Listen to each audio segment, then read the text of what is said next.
Visible Patient est un laboratoire d'analyse médicale qu'on va envoyer à ce laboratoire des images.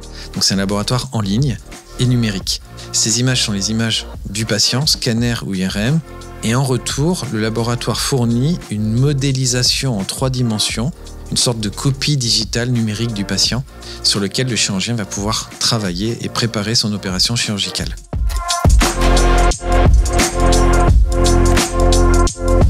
C'est un peu comme un GPS. Avant de partir de chez vous, vous n'êtes pas encore dans la voiture. Vous êtes à la maison et vous dites « Tiens, je voudrais aller à telle adresse ». Vous allez rentrer l'adresse et il va vous montrer où c'est sur la carte. Eh bien, Visible Patient va remplacer la photo satellite par l'image médicale, la carte par le modèle 3D qu'on fournit, et le logiciel, eh bien, c'est un logiciel de préparation, de planification de l'acte opératoire que l'on fournit également. Donc le chirurgien peut décider quelle sera la partie de son voyage, si vous voulez, donc par où il va passer.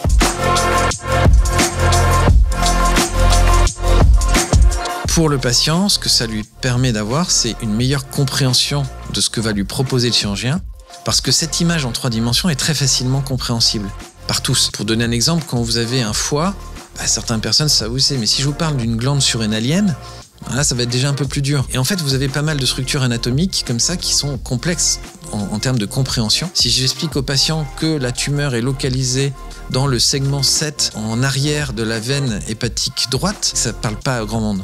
Par contre, si je lui montre en 3 dimensions la même chose, ça devient très simple de comprendre. Donc, on peut facilement expliquer au patient. Le patient, du coup, devient acteur de sa thérapie. Il comprend. Il a un vrai consentement éclairé. C'est pas un gadget. C'est pas un jouet en plus ou pour faire plaisir au chirurgien. C'est pas juste pour montrer une belle image au patient. C'est un vrai outil de décision thérapeutique qui change radicalement, parfois, la vie des patients. Au niveau technologique, l'avenir, c'est d'utiliser cette image pendant l'opération, non plus uniquement pour voir la carte, mais pour être guidé. Et on appelle ça la réalité augmentée. Ça consiste par exemple à mettre un casque sur la tête et à voir en transparence le patient. Donc ça, c'est l'avenir technologique.